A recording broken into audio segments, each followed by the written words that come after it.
Hi everyone, this is Suveda from Zephyr Lake Carmelite Mission, wishing you a very happy new year.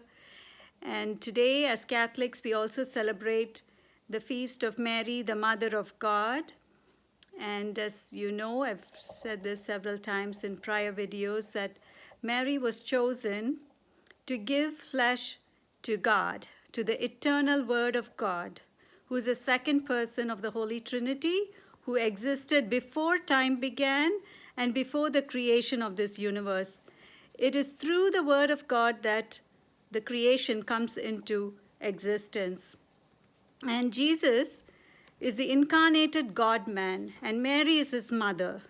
And therefore, we celebrate Mary as a mother of God. She is the greatest sign and witness to the authenticity of Jesus. She remains a virgin and a mother at the same time. In the Old Testament, prophets foretold about the sign that God would give the people of Israel to recognize their Savior and Messiah. And the greatest of that sign is that a virgin will bear a son. So Mary, through her fiat, became the fulfillment of this greatest sign. She remained a virgin at the moment when she miraculously conceived baby Jesus in her womb at Annunciation, and she also miraculously delivered baby Jesus without the pangs of childbirth. And she remained a virgin during and after delivering baby Jesus. This is our belief. And so Mary is the most amazing witness to our Savior Jesus. And when we honor Mary, we bring great joy to Jesus. In fact, Jesus expects that we honor, love, respect, and cherish Mary just like he does. For we are one with Jesus. He is our head, and we are the body of Christ. And Mary is not only the mother of God, the mother of Jesus, but through our union with Jesus, she is also our mother. So it's a special feast day for all of us. And again, just as how Jesus' sacrifice on the cross and his resurrection was not just for a few people who believe in him, but for the entire creation, similarly, Mary's fiat and her love is for the entire creation, for all people, believers and non-believers. Today, in addition to celebrating this feast and the New Year's, we also observe the World Day of Peace. So I would ask, as we enter into this new year, that we make a conscious decision to let go of old way of living that are not life-giving, that are not positive.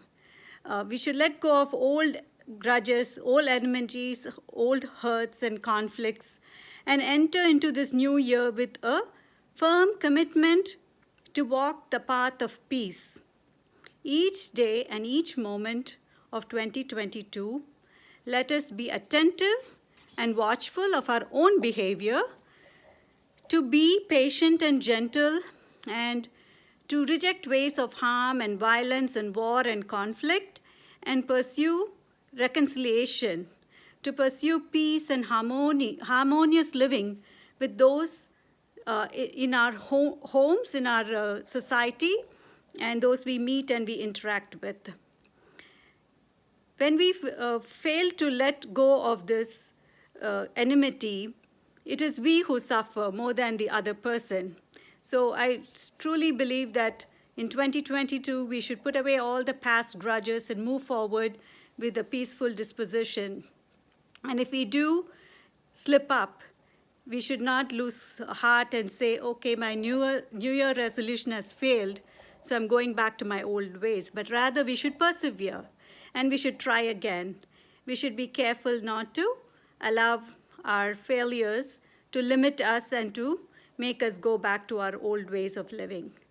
So today, I'd like to ask God to bless our human race with peace in 2022. Also, as we begin this new year, I eagerly anticipate that God's going to do some mighty works in this new year for all of us, in all our lives, in my life and in your lives. I expect God to transform us, change us, so we become better people, that we will become closer to Him, we will become more loving, more selfless people who are more concerned about others. And I'm eagerly expecting this new year will bring us all closer to the plan and the path God has chosen for us. Because when our plan aligns with the plan God has for us, we are going to be at peace. And when we are at peace, everybody around us is going to be peaceful.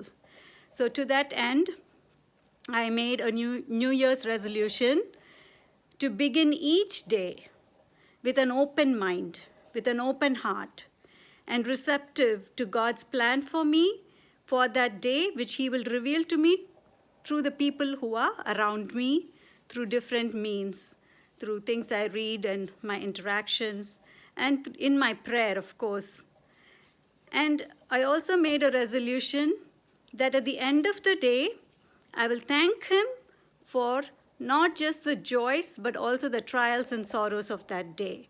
So that is what I'm planning to do for this new year, just to begin the day open to the will of God and ending the day with thanksgiving in my heart.